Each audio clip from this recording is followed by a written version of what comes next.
히브리서 11장은 믿음장으로 유명한 장이라 내용을 읽는 것만으로도 참 은혜가 많이 됩니다. 그래서 오늘 일부러 말씀을 좀 길게 읽었습니다. 그리고 다시 이제 이 질문으로 가보면 히브리서 11장은 믿음 장인데 여러분, 믿음이 뭘까요? 우리가 너무 많이 쓰는 말인데 믿음이 과연 무엇일까요? 내가 생각하는 믿음은 이러이러한 것이다. 좀 정리가 머리에 되시나요? 네, 조금 힘들겠지만 생각을 좀 해주셔야 돼요. 아무 생각 없이 쳐다보고 계시지 말고 나는 믿음을 이거라고 생각해 라고 좀 속으로 나름 생각을 해주세요. 하버드 신학대학에서 종교학을 가르쳤던 20세기의 위대한 신학자죠. 하비쿡스는 종교의 미래라는 책을 썼습니다. 예, 사진을 띄우면 책 표지가 있을 텐데요. 예, The Future of Faith예요. 그러니까 종교의 미래라기보다는 원래는 신앙의 미래라는 제목이 더 어울릴 겁니다. 여기서 우리는 흔히 믿음이라는 한 단어를 쓰지만 그 안에 두 가지 의미가 존재한다는 것을 보여주거든요. 첫 번째는 이제 faith라고 말하는 이게 뜻을 구별하기 위해서 일단 신앙이라는 말로 한번 바꿔서 생각을 해보시죠. 신앙은 마음 깊숙이 자리 잡고 있는 확신이라고 이야기했어요. 마음 깊숙이 자리 잡은 확신이고, 두 번째는 믿음, belief라고 표현을 하는데 어떤 명제적인 무언가를 믿는 것, 고백하는 것, 이제 우리가 하는 특히 이제 사도신조 같은 어떤 여러 가지 명제들을 고백하는 것을 이야기합니다. 똑같은 믿음이라는 말 가운데 사실 어떤 사람은 신앙이라는 의미로 사용하고 어떤 사람은 이런 그 견해를 밝히는 신념, 믿음이라는 말로 사용을 한다는 말입니다. 근데 두 가지 조금 달라요. 하비쿡스는 2000년이 넘는 신앙의 이 시대를 세 가지로 나눠서 이야기하는데 첫 번째는 예수님과 그 제자들이 활동하던 시대예요. 그 시대에는 이 신앙의 시기, 페이스의 시기라고 이야기해요. 예수님께서 오신 이후에 치유가 일어나고 이스라엘 사람들이 기대하던 새 시대가 동토온다는 것들이 마음으로 느껴지기 시작하면서 사람들의 삶이 뒤바뀌기 시작했던 바로 그때를 이야기하는 겁니다. 역동적인 신앙의 시대가 펼쳐지기 시작을 하는 거죠. 근데 두 번째 시기로 접어들게 돼요. 예수님과 제자들이 다 이제 죽은 이후에 사람들은 그 가르침을 정리하기 시작하고 입문 프로그램들을 만들어내기 시작합니다. 근데 그러다 보니까 이제 교리문답집이 만들어지기 시작을 한 거죠. 그래서 이 앞에는 예수님께 삶을 거는 신앙을 이야기하고 있었다면 어느 순간 이게 좀 바뀌면서 예수님에 대한 신조들을 고백하는 것으로 신앙의 모습이 바뀌기 시작을 하는 거예요. 여기에 이제 기름을 부은 사람이 콘스탄티누스 대제입니다. 그 전까지 기독교가 엄청난 핍박을 당해왔는데 콘스탄티누스 대제는 로마 제국을 통치하기 위한 통치 이념으로 이데올로기로 그리스도교를 선택을 합니다. 갑자기 기독교를 국교로 선포하고 합법화 시키는 일을 하는 거예요. 대단하게 위대한 신앙의 위인이냐? 그렇게 보긴 좀 어렵습니다. 왜냐하면 콘스탄티누스 황제는 예수님과 더불어서 태양신 헬리오스를 섬긴 걸로 유명하기 때문입니다. 그러니까 자기의 제국을 위해서 기독교 신앙을 이용을 한 거죠.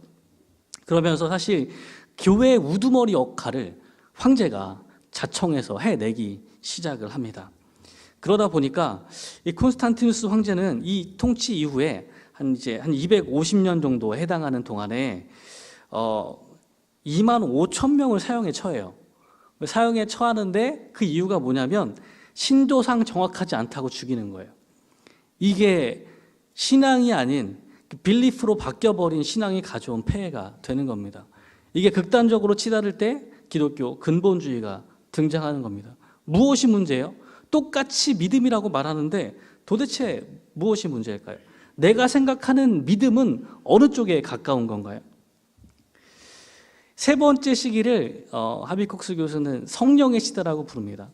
요한복음에서 예수님께서 말씀하신 성령의 제일 중요한 특징은 예수님께서 이 땅 가운데 오셔서 행하신 것을 기억하게 하는 역할이라고 합니다.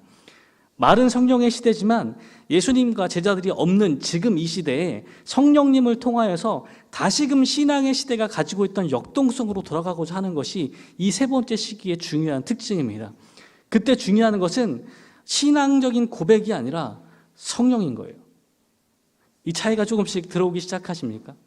그리고 오늘 본문의 이야기를 생각해 보죠.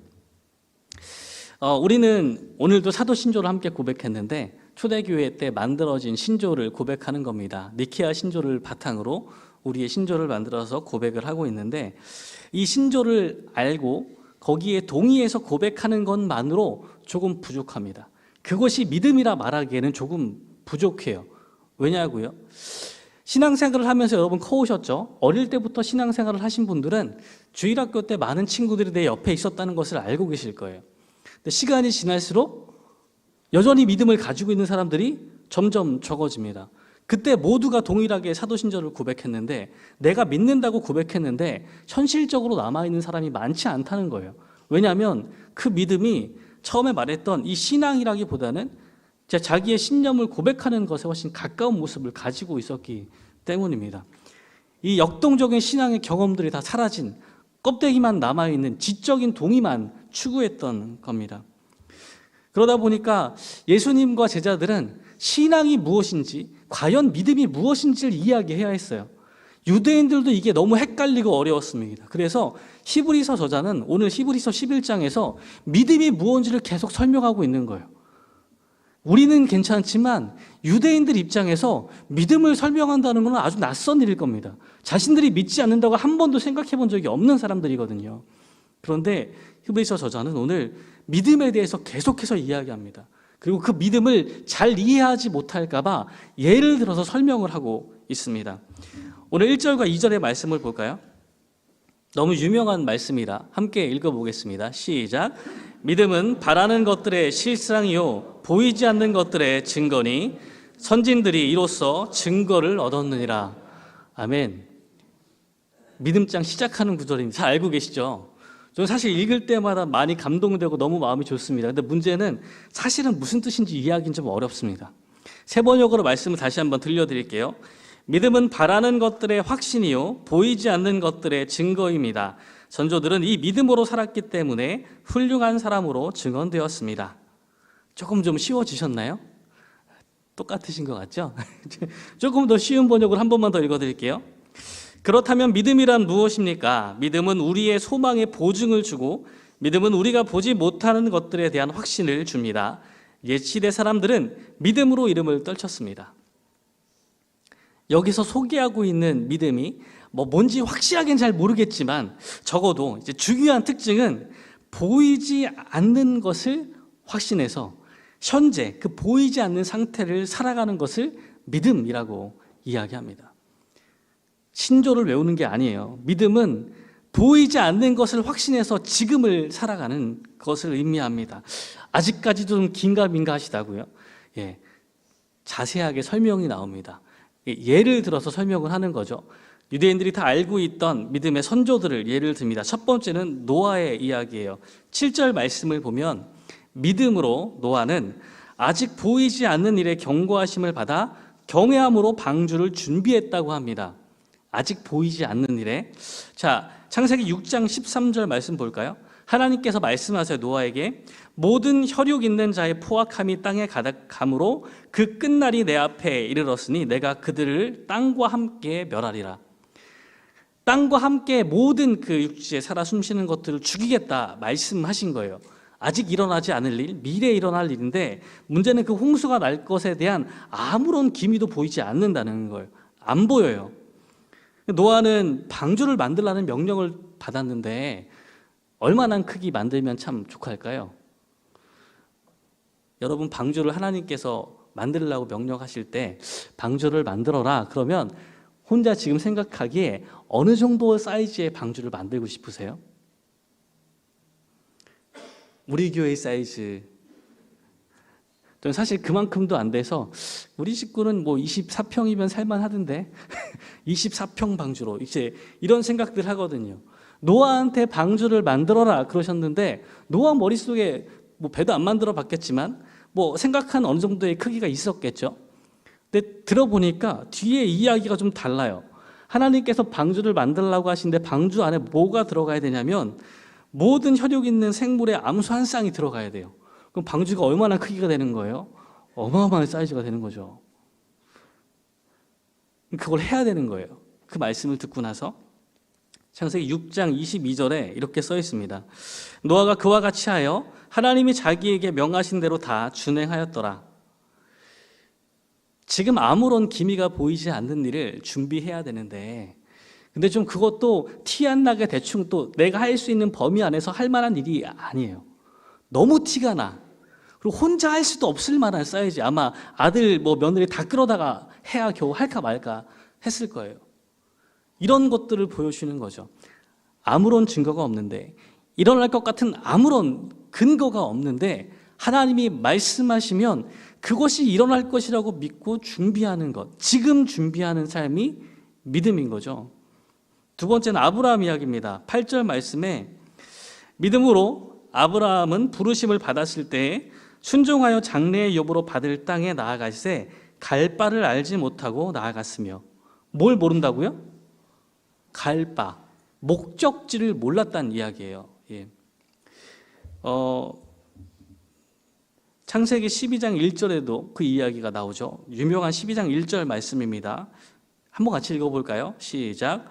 여호와께서 아브라함에게 이르시되 너는 너의 고향과 친척과 아버지의 집을 떠나 내가 내게 보여줄 땅으로 가라. 어느 땅으로 가라고요? 내가 내게 보여줄 땅. 보여줬어요? 안 보여줬어요? 안 보여주셨죠. 이게 중요한 겁니다. 네. 그러니까 아브라함은 땅을 본 적이 없어요. 근데 그걸 보여주시겠다만 했어요. 근데 언제 떠나야 돼요? 땅을 확인하고 떠나나요? 여러분 좀 가족들과 함께 맛있는 집에 가고자 준비하실 때가 있잖아요. 특별한 날에. 그럼 뭘 하셔야 돼요? 예약을 하셔야죠. 예, 아내가 한마디 던지면 알아서 깔끔하게 예약을 딱 걸어놔야 되는 거잖아요. 예약을 안 하면 어떤 일이 생겨요? 난처한 일이. 갔는데 자리가 없거나 이런 난처한 일이 생긴단 말이에요. 이게 우리의 마음이에요. 갔을 때 되어 있어야 돼. 미리 준비하고 거기 뭔가 잘 되어 있어야 내가 떠나는 게 두렵지 않죠. 가끔씩 예약이 안 되는, 너무 장사가 잘 되는 식당들이 있잖아요. 그럼 어떻게 해야 돼요? 일찍 가서 줄 서야죠. 일찍 가서. 예. 다 아시잖아요. 그렇게 하고 계시잖아요. 아브라함은 어땠겠어요? 하나님께서 떠나라 그랬는데 안 보여줘, 땅을. 그 땅이 도대체 얼마만큼의 거리에 있는지를 알아야 여행을 준비하고, 그 땅이 어느 정도 어떤 상황에 있는지 알아야 내가 뭐 기술을 배우든지 거기 가서 농사를 질지 목축을 할지 알아야 될 거 아니에요.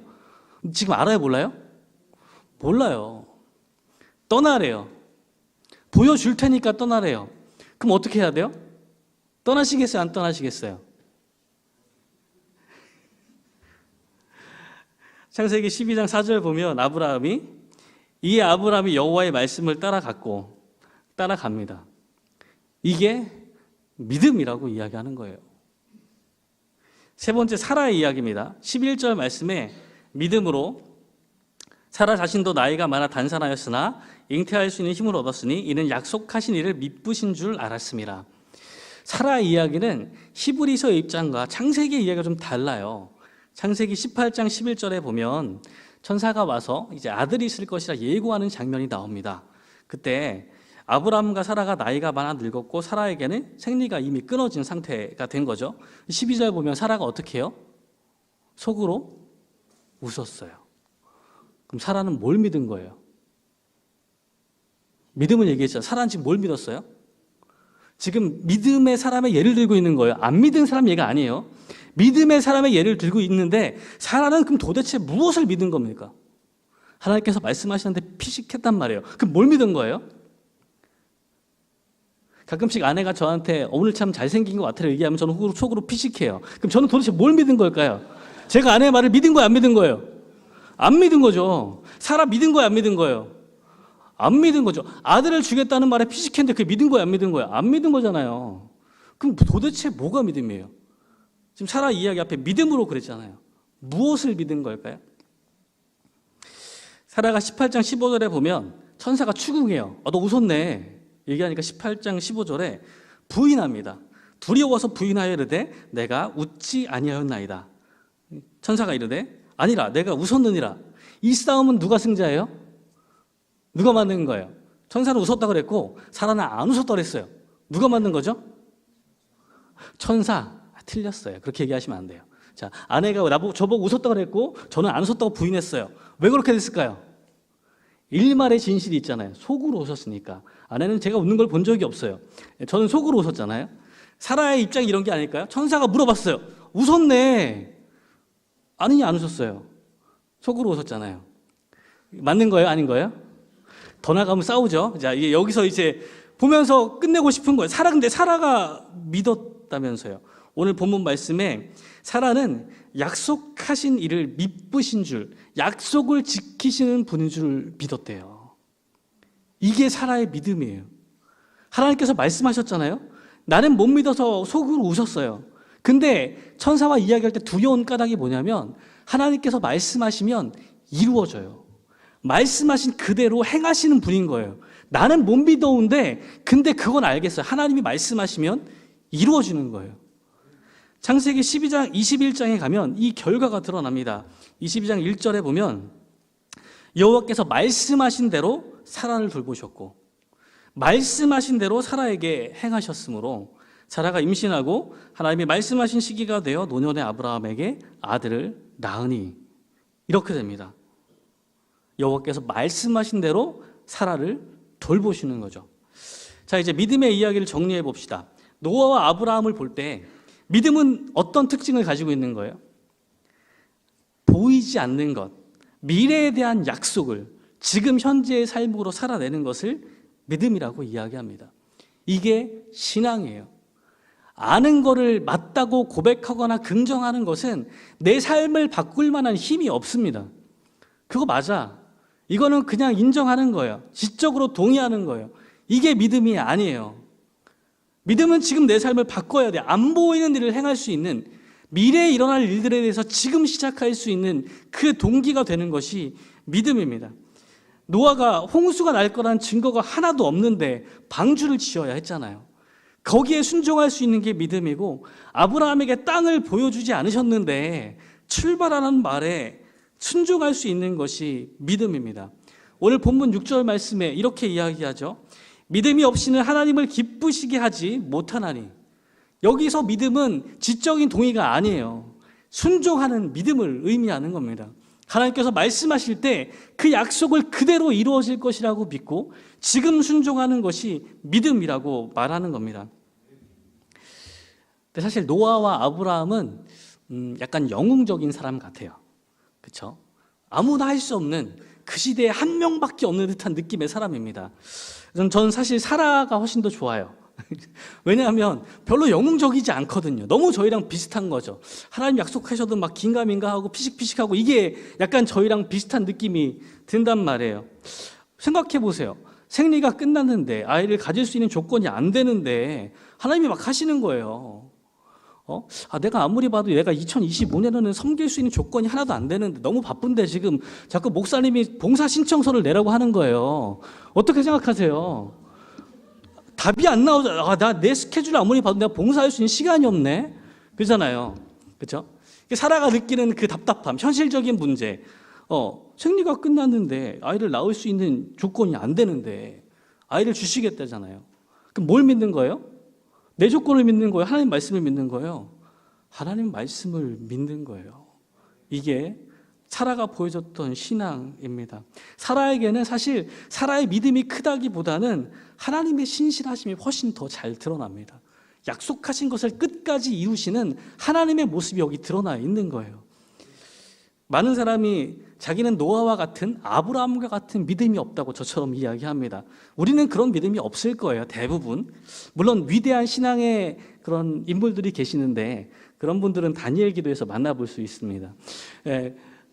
우리는 되게 그렇지가 않아요. 근데 중요한 거는 하나님은 이 사라가 보였던 것 같은 믿음에도 응답하신다는 거예요. 신실하게 응답하십니다. 분명히 그 약속을 믿는 사람들 가운데에는 그것이 이루어지는 것을 분명히 보여주십니다. 오늘 우리는 멀리 이제 우간다의 이종숙 선교사님과 남편 선교사님의 이야기를 들었습니다. 하나님이 우리 선교사님한테 미리 보여주셨으면 어떤 일이 발생했을까요? 종수가, 사랑하는 종수가 내가 너를 위해서 우간다 출신의 남편을 잘 준비해 놨단다. 서울대에 가서 공부를 좀 하지 않겠니? 그러면 가셨을까요, 선교사님? 몹시 궁금하더라고요. 믿음은요, 청사진을 보여주지 않아요. 네. 우리가 기도할 때 늘 그렇게 기도하거든요. 청소년들도 그렇고 청년 시기도 하나님 어떤 학과를 선택해서 갈까요? 어느 대학에 진학할까요? 무엇을 전공하면 하나님 기뻐하실까요? 청년 시기에는 어떤 직업을 가져야 하나님 나를 잘 사용하실까요? 늘 묻습니다. 하나님이 잘 대답해 주실까요? 그걸 잘 대답해 주시면 노아와 아브람 같은 사람인 거예요. 대부분의 사람에게는 응답이 별로 없습니다. 제가 그걸 알았으면 딴 길로 많이 안 갔겠죠. 많이 돌다가 늦게 갔는데 몰라요. 안 가르쳐 주시니까. 저도 기도 열심히 했거든요. 근데 몰라요. 열린 길이에요. 그 길이 다. 여기저기 다 열린 길입니다. 다 가도 되는 거예요. 근데 우리는 뭘 원하냐면 딱 정해진 길, 하나님 콕 집어주신 길, 미래를 다 보장해 주신 길을 가고 싶어요. 그걸 막 간구하면서 기도해요. 문제는 그게 안 들어주시는 이유가 있어요. 왜 안 들어주시는지 아세요? 그게 믿음의 길이 아니니까 안 들어주시는 거예요. 거기엔 믿음이 필요 없습니다. 시온이랑 다윈을 키우면서도 자녀를 키우시는 분들은 다 비슷한 생각을 하실 거예요. 얘네들에게 어떤 길이 좀 괜찮은 진로가 될 수 있을까? 4차 산업혁명 시기를 겪고 있고 AI가 등장했는데 사양산업 있잖아요. 요즘에 어문계 다 죽은 거 아시죠? 번역을 해줘가지고 외국어를 잘 몰라도 돼요. 폰 하나 들고 가면 다 번역이 되거든요. 어문계열이 크게 죽었습니다. 원래 죽었는데 이제 더 인기가 없어요. 그런 거 많죠. 예전 산업에 관련된 거. 그럼 아이들한테 진로를 얘기하실 때, 야, 이거는 전망이 없어. 여기 말고 딴 거 해. 저희 때는 그 남학생들한테는 거의 다 이과를 가라 그랬거든요. 문과 가지 말라고. 취직이 안 된다고. 맞는 말이더라고요. 가니까 이과랑 문과에서는 이제 상경계랑 법계열 빼고는 다 취직이 안 돼요. 원서에 지원할 때 항목이 없어요. 거기 졸업생들은 이력서를 낼 수가 없어요. 알고 계시죠? 그래서 이제 자녀들에게 우리가 가르칠 때 아이들이 인문계와 이런 걸 간다 그러면 어떻게 하시겠어요? 웬만하면 공대 가지. 그 취직이 안 되던데. 이게 우리가 생각하는 방식이에요. 될 것 같은 미래, 안정적인 미래, 전망이 보이는 미래를 자꾸 추천을 하는 거죠. 우리는 다 그래요. 모두가 그래요. 안정적인 거, 전망이 있는 거, 될 수 있는 것들에 대한 길들을 알려주고 싶습니다. 근데 믿음은요, 그거가 안 보이는 데서 가는 거예요. 안 보일 때요.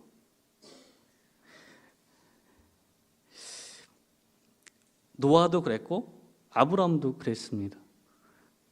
하나님을 신뢰하는 사람들은요, 6절에서 말씀하시는 것처럼 하나님이 이런 사람들을 그냥 기뻐하는 것에서 끝나지 않으세요. 오늘 마지막 16절 한번 볼까요? 같이 한번 읽어봅시다. 시작. 그들이 이제는 더 나은 본향을 사모하니 곧 하늘에 있는 것이라. 이러므로 하나님이 그들의 하나님이라 일컬음 받으심을 부끄러워하지 아니하시고 그들을 위하여 한 성을 예비하셨느니라. 아멘. 하나님이 그렇게 행동하는 사람들의 그들의 하나님이라고 부르셔도 부끄러워하지 않으신다고 합니다. 이게 믿음의 사람들이 가지는 제일 큰 영예예요. 그들을 위해서 그들이 거주할 곳을 예비하고 계신다고 말씀하십니다. 이런 사람들에겐 제일 중요한 특징이 있는데 13절과 14절에 보시면 이 땅에서 나그네처럼 잠깐 왔다 지나가는 사람처럼 잘 적응하지 못한 사람처럼 살아가는 겁니다. 드라마 자주 보시죠. 보면은 배우들이 여러 가지 역할을 연기해요. 그러다가 이제 이런 거에 주목합니다. 그 배우들이 욕을 하면 욕이 참 맛깔나게 잘하네. 평가하는 거죠. 또 이제 그 담배를 피우기도 하면 남자들 이렇게 한 번씩 쳐다봐요. 저게 겉으로 피는 건가 속으로 피는 건가 이러면서 쳐다보거든요. 제대로 피는지 막 확인합니다. 사투리를 쓰면 자기 지방 사투리가 아닌데 막 쓰면 사투리 너무 실감나게 하네. 어디서 태어난 거야? 이러면서 찾아보기도 합니다. 잘 어울리게 딱딱 맞게 하는 역할들이 있는 거죠. 근데 그렇게 못했을 때 우리는 주로 그런 연기를 뭐라 그러죠? 뭔가 욕도 좀 어설퍼. 욕은 한 번도 안 해봤나? 욕이 이렇게 어설퍼. 사투리가 뭔가 이상해. 이게 뭐 서울 사투리도 아니고 부산도 아니고. 그럼 이제 그런 걸 이제 우리는 통칭해서 이제 발연기라고 하죠. 발연기. 예. 그 하나님의 나라를 꿈꾸며 살아가는 사람들의 특징은 이 세상에서의 삶이 발연기인 거예요. 세상 사람들은 추구하죠. 안정적인 거, 눈에 보이는 거, 재물과 권력과 또 안정을, 건강을 추구합니다. 모두가 그렇게 살아요. 예. 근데 우리는 거기에 딱 맞게 살아가면 돼요, 안 돼요? 우리의 우선순위는 뭐예요? 하나님의 부르심이죠. 하나님의 나라와 의를 구하는 거죠. 그러니까 여기 살지만 약간 삶이 붕 떠요. 왜요? 추구하는 게 다르니까요. 우리는 이 땅 가운데서 발연기하듯 살아가는 거예요.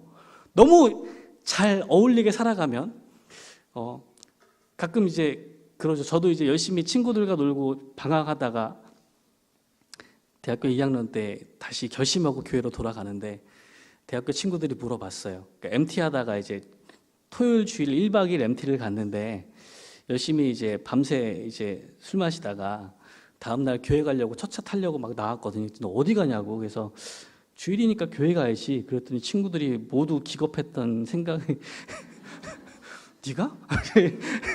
이런 생각이 나요. 예.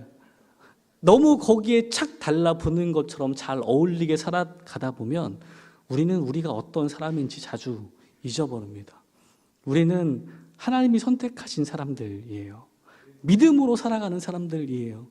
이 땅에서 너무 잘 산다고 자랑하실 필요가 별로 없습니다. 여기가 끝이 아니거든요. 우리의 마지막은 하나님께서 준비해 놓으신 도성입니다. 그 가운데를 살아갈 때 노아와 같은, 아브라함과 같은 지금 보이지 않는 하나님의 약속에 대해서 그것이 이루어질 것을 확신하고 지금을 살아가는 저와 여러분들이 되시기를 주님의 이름으로 축원합니다. 아멘이신가요? 2025년 봉사서가 많이 남아 있습니다. 많이 남아 있으니까요. 아멘 이렇게 반응해 주시면 좋겠습니다. 함께 기도하기 원합니다. 주님, 우리에게 믿음을 허락해 주시옵소서. 머리로 옳다고 말하는 것을 넘어서서 지금 우리의 삶이 하나님의 약속을 이루기 위해 준비하는 그 발걸음을 내딛도록 인도하여 주시옵소서. 하나님, 우리 삶이 변화되게 하여 주시고 예수 그리스도께서 보여주셨던 그 역동적인 신앙의 모습이 드러나게 인도하여 주시옵소서. 우리의 조건으로는 불가능하지만 하나님의 약속을 믿고 한 걸음씩 걸어가는 우리가 되게 하여 주시옵소서. 주님의 이름을 한번 부르고 함께 기도하겠습니다. 주여, 하나님 사모하며 나아갑니다. 하나님, 우리의 삶의 모습과 우리의 환경들을 아무리 돌아보아도 우리가 감당할 수 없는 일들이 있습니다. 하나님, 부르심이 우리에게 분명하더라도 우리는 그 수많은 것들을 생각하며 고민합니다. 주님, 우리에게 믿음을 더하여 주시옵소서. 하나님께서 그 약속을 이루시는 분임을 믿고 우리에게 약속하시고 부르시는 그 자리들마다 하나님 그것을 감당할 능력들을 더해 주심을 하나님 신뢰하게 인도하여 주시옵소서. 노아가 그랬던 것처럼, 아브라함이 그랬던 것처럼 우리에게는 확실한 미래가 아직 보이지 않지만, 아직은 거기에 대한 아무런 단서가 없지만 주님께서 말씀하신 것만으로도, 주께서 분명하게 이야기하신 것만으로도 하나님 우리가 그 믿음의 걸음을 내드릴 수 있도록 인도하여 주시옵소서. 하나님, 가슴 뜨거움을 잃어버린 채 머리로만 맺고 입술로만 말하는 것에서 벗어나서 하나님께서 부르시는 하나님 그 모험 가운데 발걸음을 디딜 수 있도록 인도하여 주시옵소서. 그 가운데 하나님 정말 역사하여 주시고 말씀대로 이루어심을 경험할 수 있도록 인도하여 주시고, 하나님의 살아계심과 하나님의 역사하심 우리 삶 가운데 드러날 수 있도록 인도하여 주셔서 하나님 그 믿음의 사람으로, 하나님을 신뢰하는 사람으로 살아가며 하나님 우리의 하나님이라 부름 받으실 때에도 부끄럽지 않아 하시는 우리를 위해 하나님의 길 하나를 예비하고 계신 하나님을 만날 수 있도록 주여 인도하여 주시옵소서.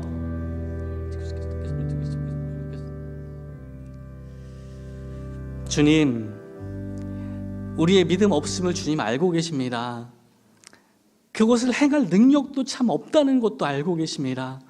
주님, 우리가 우리의 능력과 지금 가진 재물을 의지하지 않게 하여 주시옵소서.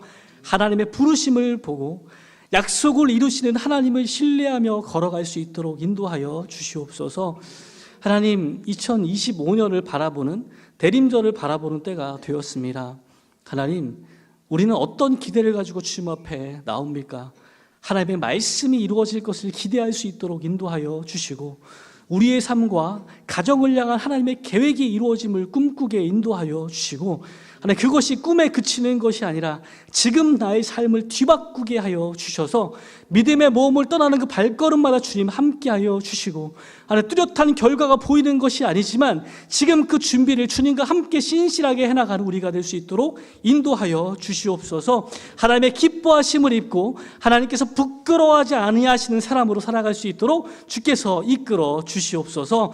이 모든 말씀 예수님의 이름으로 기도드리었고 이제는 우리 주 예수 그리스도의 은혜와 하나님 아버지의 변함없는 사랑하심과 성령 하나님의 내주하사 하나님의 기쁨으로 믿음의 발걸음을 내딛게 하심이 사랑하는 모든 경주 두레교회 성도들 위해 사랑하는 우리 교회 위에 이제로부터 영원토록 함께 하시기를 간절히 축원하옵나이다.